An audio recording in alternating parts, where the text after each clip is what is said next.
Good morning. Thanks for joining us here at 7. I'm Caitlin Nuclo. And I'm Caitlin Francis. Thanks so much for watching Eyewitness News on the Wax and WFSB Plus.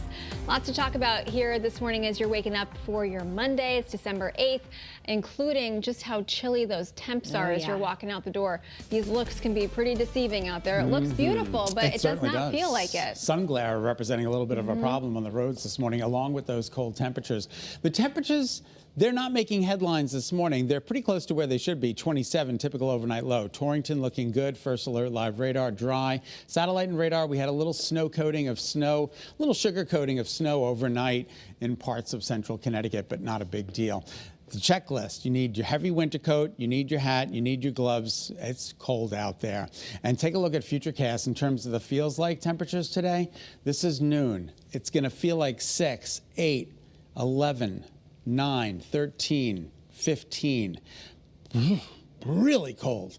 And then we're taking a look at 3 p.m. this afternoon. Really cold. No improvement there. And then tonight, the numbers, the wind subsides, but the actual temperatures start dropping. So your morning drive, roads are dry, visibility is good. And as we take a look at First Alert Futurecast, tomorrow's weather today, we're high and dry during the day today. So here are the records for tomorrow morning. Both set back in 1968, 4 for inland Connecticut, 10 at the shoreline. This 15 might actually be a little bit lower, like 11, 12. So we're going to flirt with the record in Bridgeport. 7 is the record at Bradley. So we're going to wait and see what happens, but not forecasting records, but it's going to get very close tonight. And then the next big thing, Wednesday, showers likely, mild, so little to no impact, but there will be scattered rain and snow showers around on Wednesday. And I'll be back to talk more about that coming up in just a bit. In the meantime, Kate, we'll say good morning to you. All right, good morning, Scott. Good morning, everyone heading out the door. We do have those delays back popping up here through Glastonbury. We're taking a live look through the vantage point of our DOT cam in East Hartford. This is along Route 2 eastbound. So this road work is taking place between exits 4B and exit 7.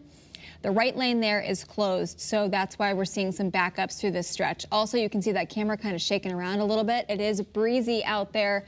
Hang on to those steering wheels as you're heading out the door. Rest of the state, not doing too bad. No crashes or other major incidents, but we will see some of that daytime construction work start to pick up anytime now, like that what we're seeing in Glastonbury along Route 2 eastbound. So again, most of that between about 8:30 and 9 o'clock is when those active projects get started. Your drive times all looking pretty typical for this morning. You can see 95 southbound New Haven to the George Washington Bridge, just over an hour-and-a-half ride there. Not doing too bad across the rest of the state. Let's check out your Connecticut Chevy First Alert traffic report driven by your Connecticut Chevy dealers. Well, a reminder for you, the state's severe cold weather protocol in effect through noon tomorrow. Call 211 if you're looking for a warming shelter closest to you. It's also a great time right now. Download that First Alert weather app. You can see that QR code on your screen. It's free to download. It gives you all the information you need to help keep you and your family safe. All right, a new chapter in a new era. Today, UConn will be introducing its new head football coach, Jason Candle. So the announcement happening a little later today at Rentschler Field. Your reporter Sierra Jordan joins us now from East Hartford with what's ahead today. Good morning, ladies. It sure is a big day, not just for Jason Candle, but for the entire program. He is stepping into some pretty big shoes. Now, students we talked to over the weekend had mixed reactions about this announcement. Candle is replacing Jim Mora, who left to become Colorado State's head coach after leading UConn to back-to-back 9-win seasons for the first time in program history. Mora's exit left many students discouraged. UConn dominated at home this season, and fans showed up in force, packing Rentschler Field. That Duke game in November, more than 38,000 fans, the biggest crowd in over a decade. Now with a new leader stepping in, students want to know what Jason Candle will bring and whether the program's momentum can keep growing. I think we're going to do well next year. I'm going to keep my expectations nice and low. I mean, especially after a transition of that type, especially moving from Jim Moore, coming off of a 9-2 year, we're so successful. I mean, I can't get much better. I mean, got to give him some time. This announcement will be happening here at Rentschler Field at 12:30 this afternoon. Your reporter in East Hartford, Sierra Jordan, Channel 3 Eyewitness News. Back to you. Well, after an impressive 9-win season, we now know who the Huskies will face in their bowl game. The Huskies are heading to the Fenway Bowl for the second straight year. They're taking on Army. Interim head coach and offensive coordinator Gordon Sammis will be coaching. The game set for Saturday, December 27th at Fenway in Boston. And of course, we'll have coverage of Coach Candle's introductory news conference all day long. We'll also, of course, keep you posted on that bowl appearance. Stay with us online or on the WFSB app for any updates. 7:05 now. Amid an ongoing nursing shortage across the entire country, many people here are worried that the number of medical professionals will continue to decline. This after the Trump administration proposed removing nursing from the current list of professional degrees. Your reporter Anna Stansfield outside the state capitol building, where lawmakers plan to address this later today. No matter where you're seeking medical care, you could see the impacts of this. If you've been to the hospital recently, you've likely already been met with long wait times, packed emergency rooms as we continue to go through this nursing shortage, which if this all goes through, many lawmakers are worried that nursing shortage could get even worse. A proposal by the Trump administration to remove nursing from the list of professional degrees could change the face of healthcare as we know it. It comes as the Department of Education prepares to make massive cuts to providing student loans. If this goes through, nursing students would lose the financial benefits they currently get that are reserved for professional degree programs, making going to school a lot more expensive. These loan changes would also counter some of the work Connecticut lawmakers have done to encourage more people to enter the nursing profession, which includes reducing some state loan debt.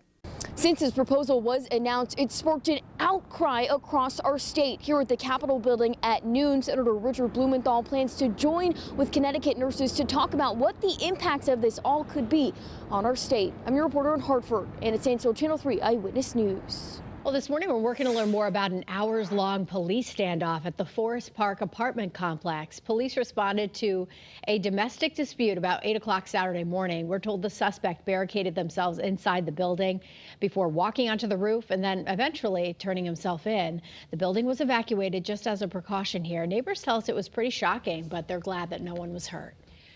Right now, Waterbury police are looking for your help finding two suspects they say stole about $10,000 worth of jewelry from a store in the Brass City Mall. So police say two men walked into Banter Jewelry. They smashed the display case with a hammer and then took off with stolen items.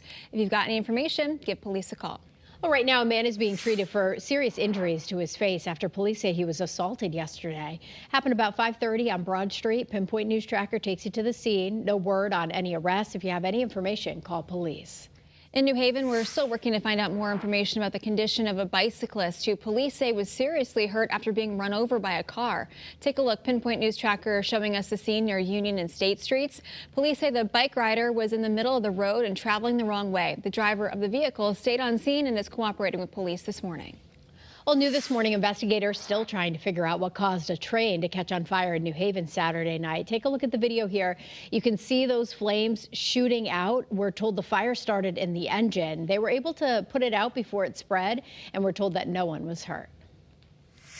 Approaching 7:09 here on your Monday, and just important health news here this morning. The state's Department of Health and 45 other health organizations standing by decades-old guidance that all newborn babies should get vaccinated against hepatitis B. So this despite a CDC advisory panel changing its guidance.